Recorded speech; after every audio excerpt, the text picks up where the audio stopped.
Okay, hi, this is Dr. Sara Siddiqui, and I'm here to present to you this month's topic for the Elwood Public Library called Bullying and Cyberbullying and What We Can Do. So it's basically an informative discussion, and let me just share my screen here. Okay. Let me see. So bullying and cyberbullying. I have no disclosures, and I'm speaking as myself and not on behalf of any entity. And this discussion is for informational purposes only and should not replace any medical advice. And please seek consultation from your medical provider for any specific medical advice, as always. So, when asked to present this topic, I was very happy to, because bullying and cyberbullying are things that affect all of us and all of our children. And I think it is an important topic to discuss and be aware of, and to make sure that we try to do everything we can to help our children and be more aware about it. So upon learning about the topic, or kind of initially talking about it, I wanted to give you some the definitions that I found from the New Oxford American Dictionary. So a bully is a person who uses strength or power to harm or intimidate those who are weaker. And cyberbullying is the use of electronic communication to bully a person, typically sending messages of intimidation that are threatening or threatening in nature. So, of course, the advent of social media, our phones, the internet, cyberbullying is something that can cause some serious harm to our developing children, especially if they don't have the tools or the wherewithal to be prepared or to discuss things of this nature.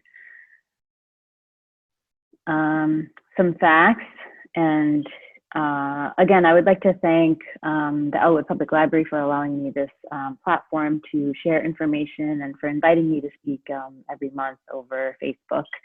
And this is pre-recorded, but if you have any concerns or questions, please reach out or comment below, and I will try to respond and get back to you in a timely fashion. So some facts, this is from the Indicators of School Crime and Safety from 2019 in the National Center for Education Statistics and Bureau of Justice, and the 2017 Youth Risk Behavior Surveillance System, the CDC and Prevention Unit. So 20% of students aged 12 to 18 experience bullying nationwide. So this is from a survey that's done in all high schools, or in certain high schools every couple of years. So that's why new statistics will be available since the pandemic. And I think there may be increases in certain factors, but this data is from 2019 and 2017. Students aged 12 to 17 who reported being bullied said that they thought that those who bullied them, 56% thought that they had the ability to influence other students' perception. So that's very powerful statement, that when a child feels that they are being cyberbullied or bullied, that they do feel that other students may be listening to the bully as well. Had more social influence, 50%, were physically stronger, 40%, and had more money, 30%. So all those things kind of were in their thoughts when they were feeling like they were being bullied. Again, this is a self-reported questionnaire, so we always take these questionnaires with a little bit of a, most students tend to underreport these things, especially on these questionnaires, even though they are anonymous, but it still is something to be aware of. So 20% could mean a little bit higher.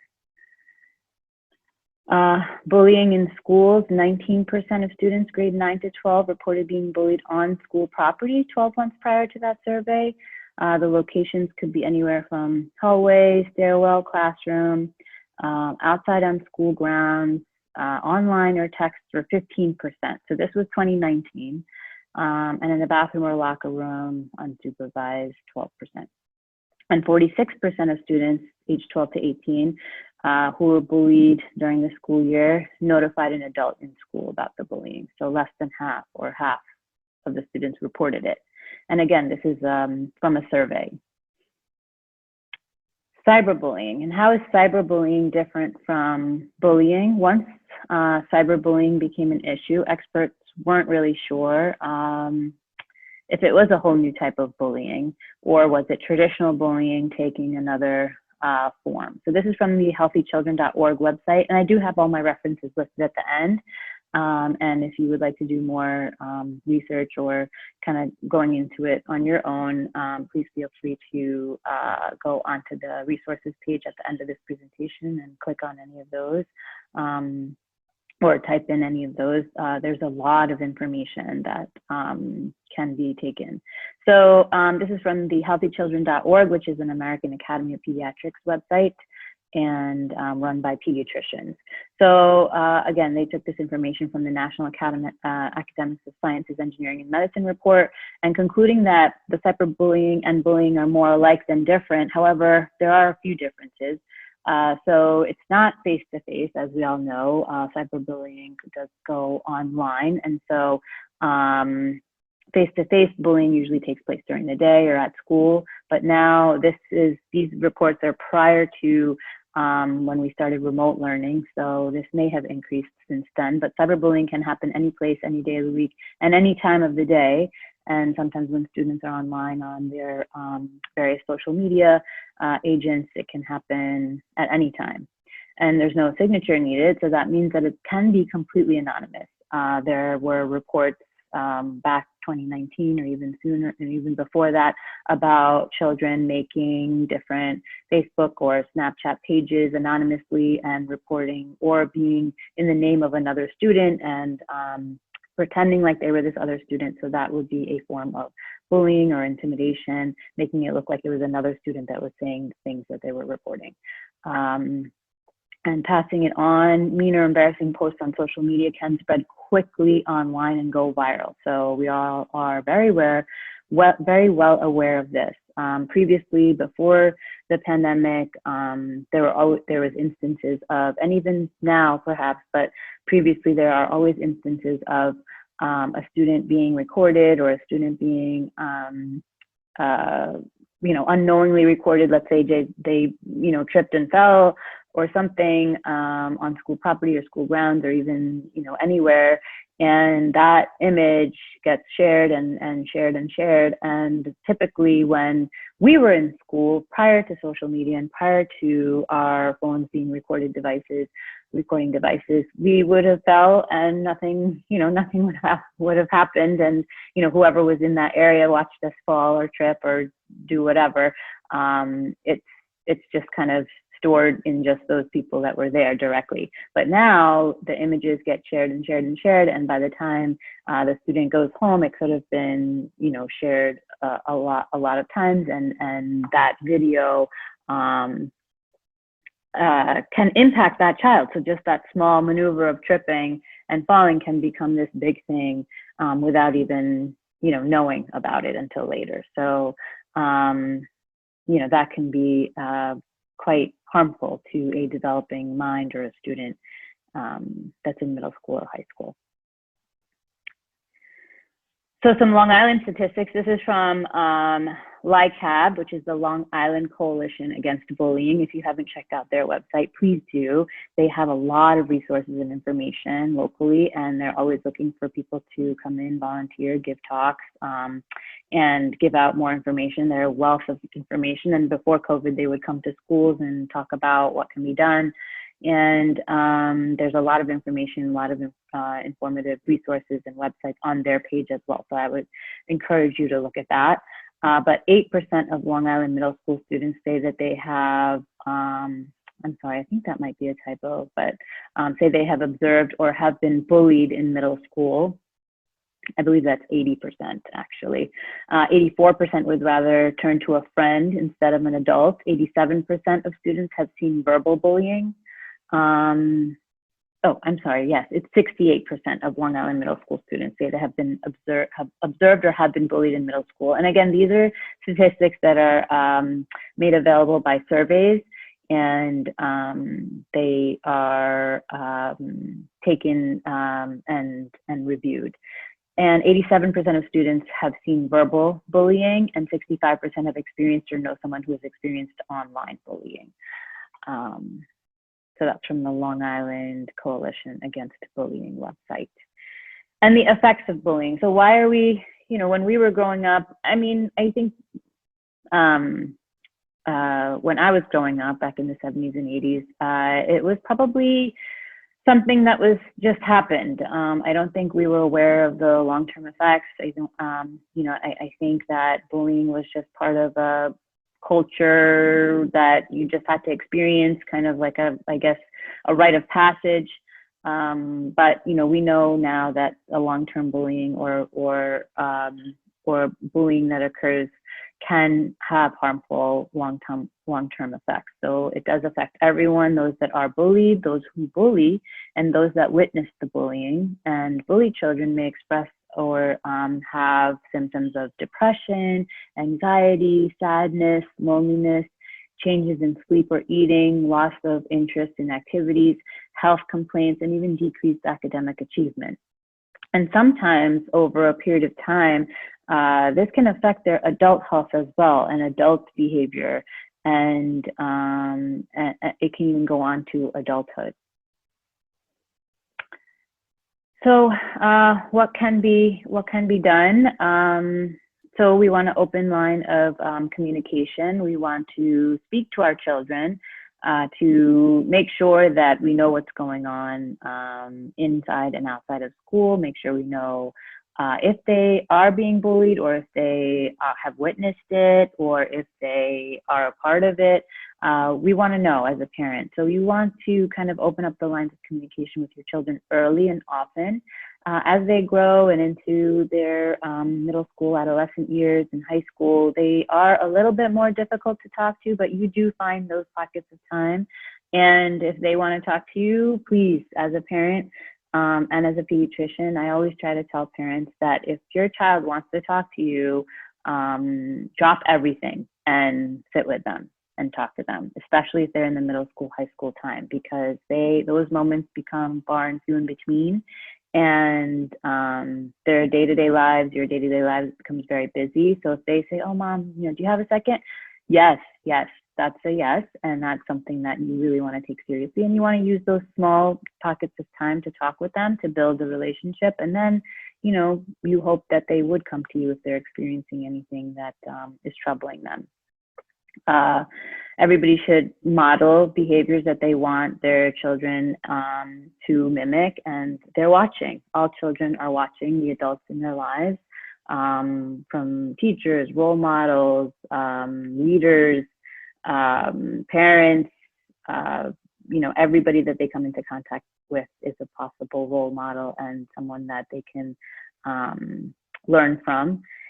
And you know, teach your children and also yourself. If you're witnessing something, say something. The more people that are involved as a bystander, if you don't say anything, you're complicit. You may be part of the problem, but you can become part of the solution. And everyone should be involved. So, and promote awareness, talk about it, discuss it. Make sure that it's not silenced, it's something that's vocalized, and continue to talk about it. So what can parents do if their child may be bullied online, or you find out that there's something going on? It's hard. I think parents also suffer when their child if they know that their child is being bullied and they don't know what to do or where to go for help. So there are some resources at the end of this to help with that as well.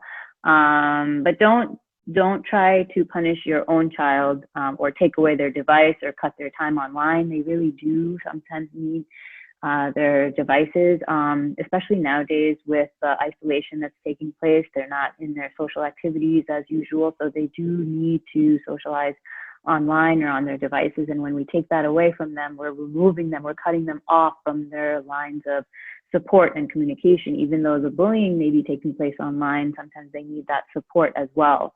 You know, and by taking away their time online or their phone or something like that, they may see that as a punishment, and they may be less willing to open up and share with you in the future. So you don't want to cut those lines. You want to keep those lines of communication open.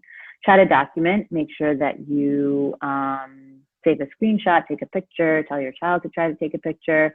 If some things are more serious, so they can be reported to the authorities. And try to offer support. Listening is very, very important. When you are speaking with your child, you want to make sure that you are doing most of the listening so that you know what's going on.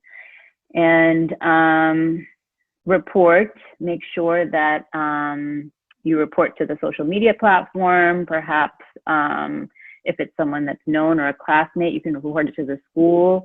Obviously, if the threat is if the bullying involves threats of physical harm, you can also consider reporting to local authorities or the police. And find your support too. So as a parent, sometimes it can be stressful to experience bullying through your child. And so you should also consider finding someone to talk to for support. And then, of course, talk to your pediatrician and your doctor for more resources about bullying. So bystanders and upstanders. So bystander is, you know, someone who is witnessing the bullying, but you can become an upstander by trying to intervene on behalf of someone that's being bullied. If you see something, say something. This is very important to teach our children and to teach other adults too. Adults can help prevent bullying by talking to children about bullying, encouraging them to do what they, and encouraging just children overall to do what they love, model kindness and respect and seeking help. Sometimes even the bullying hurts everyone, even those who witness it, but even sometimes the bullies need support. Like what happened? Is there something that we can, or adults can do that can help them? Are they experiencing some issues that need to be dealt with? Are they experiencing some type of issues at home or in school that they're having a problem with, and that's why they're coming out and perhaps not being so nice to the people around them? So these are all things that we worry about for the people that are being bullied and the bullies and the witnesses. So everybody's kind of involved. So for adults, you know, it's tough. We try to teach our children to say something and do something as well. But for the adults, it definitely, if you respond quickly and consistently to bullying behavior, that sends a message that it's not acceptable. So just kind of saying, oh, it's okay, or, you know, oh, they didn't mean it. I mean, you want to just stop the behavior. You can stop it over time. And then there are some steps that adults can take and try to keep kids safe. So try to intervene immediately and separate the kids involved and make sure everyone is safe. Obviously, meet any immediate physical or mental needs. Call 911 if needed. Stay calm and reassure the kids that are involved, and model respectful behavior. Again, this is from the stopbullying.gov website. And then for adults, please avoid, try not to ignore it. Sometimes, you know, don't think that the kids can just work it out. You know, we don't want to encourage that. Don't immediately try to sort out the facts. Don't try to get in there and try to be judge and jury. That doesn't help. You just want to separate and make sure everybody's safe. And don't try to interrogate or try to discuss the matter, really. You just want to dissolve and separate. And try not to, if you do have to be involved in the investigational aspect of it, don't try to talk to kids together. And try not to get any apologies or patch it up right then. It needs time. People need to, you know, stay calm and try to separate and calm down. And that's the time that, you know, maybe solutions can be reached. So cyber bullying. So for generations, like, bullying was considered a childhood right of passage, but now research shows that bullying can be harmful to those who are bullied and who bully others. And some negative effects include academic struggles and struggles with physical and mental health. And then sometimes it can even lead to depression and anxiety, and perhaps even substance abuse later in life. And it puts them at a higher risk for that. And how can parents prevent cyberbullying? So discuss with your child. Again, this is all about communication. It's really, really important to communicate with your child. Discuss digital citizenship. So talk to your children about being respectful online. There's a great organization called don'tpresssend.org. I'm not sure if I added that in my resources, but I will.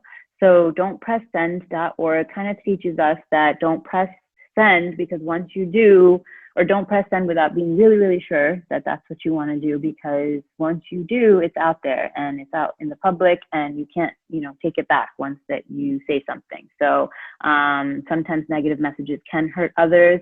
And remember, as adults too, you're a role model. So if you use social media yourself, be sure to set a good example. You want to have positive online interactions. You want to make sure that you promote positivity. And, if you do want to say something negative, be sure that that's really what you want to say. Sometimes it's helpful to write something down on a separate piece of paper or in a separate area, or maybe in the notes portion of your phone or something like that. Read it, reread it, make sure that's what you want to send out. And then if your kids watch you doing that, then they'll also learn that behavior. Check in early and often. So, there's a balance. So you want to maintain your child's privacy a little bit, but you do want to communicate with them. You want to make sure that you do know what kind of messages they're sending, or at least you talk to them about that. Make sure that you know, so in the earlier periods, like maybe earlier ages, like 11, 10, 11, 12, maybe try to talk to them about internet behavior, internet safety, what they're choosing to post online, and make sure that you're aware of what they're doing. In high school, sometimes it is a little bit tougher for parents to see exactly what their kids are posting, but you do want to try to encourage them to not share anything that's private or that they may regret later on. And make a plan. So there's a family media use plan that's on the healthychildren.org website, has a lot of internet safety information, and that can also help prevent cyberbullying or getting involved in that kind of issue. So bullying and suicide. So I just wanted to touch upon this. It's a very, very complex topic, and there's no, the relationship of bullying and suicide is very, very complex. So we don't want to minimize suicidal behavior by saying that it's just from bullying or can be having a history of bullying, although there can be some associations. But raising awareness about the serious harm that bullying does to all youth involved in bullying in any way, and framing the discussion of the issue as bullying being a single direct cause of suicide is not helpful and potentially harmful. So it could take away from the important other risk factors like substance abuse, mental illness, problems coping with disease or disability, and family dysfunction. So we do want to really be careful about that relationship, but I did want to touch upon it, that could be something that is harmful as a result of bullying. And of course, if we're talking about suicide, we want to put the suicide hotline number. Please keep that on hand anytime that you need it. And again, this is also from the cdc.gov violence prevention website. So what can we do, or what can be done? Well, get involved. Get involved with your school district, your PTA, Long Island Coalition Against Bullying. Try to be more aware. Get involved with your community. Talk about it. Tweet about it. Put it in your Facebook. There's so many things that I think awareness of it and knowing about it and giving resources. And having a plan in effect of what to do if it does happen. What can we do to help our community it's so important. So I think the more people that get involved, it's just a positive thing, and more people that are aware, and more students that are aware, that will help. So if you want to contribute to anti-bullying initiatives in your school or community, there's federal partners in bullying. So this is another resource page from the stopbullying.gov for teens. So if teens want to kind of get more involved, and maybe there are many school clubs and involvement opportunities. So you can take action by downloading this youth engagement toolkit. You can, as adults, you can be a youth leader. You can read about how other teens have gotten involved in other areas, and work with your school and contribute with your views on bullying, and try to find out what the reasons are that it could be occurring and taking place, and work together. These are some other specific resources from the safekids.com website, and these are all websites and papers that could help. Definitely the LGBTQ plus community does suffer a lot from bullying, and I think more awareness and inspiring change can help this community quite a lot. And there's lots of research being done. I think more research is going to come out regarding the effect of COVID and the isolation with bullying and cyberbullying. And there are things that we can do. So I think there's so much information available, and sometimes we need to dispel misinformation and make sure that proper information gets into the proper places. Again, these are some other resources, websites, and organizations. Like I said, the Long Island Coalition Against Bullying is a super local place. I know one of the pediatricians I know very well is on the board, and he's been amazing with the amount of information that he gives out. So check out that website. I think you will not regret it.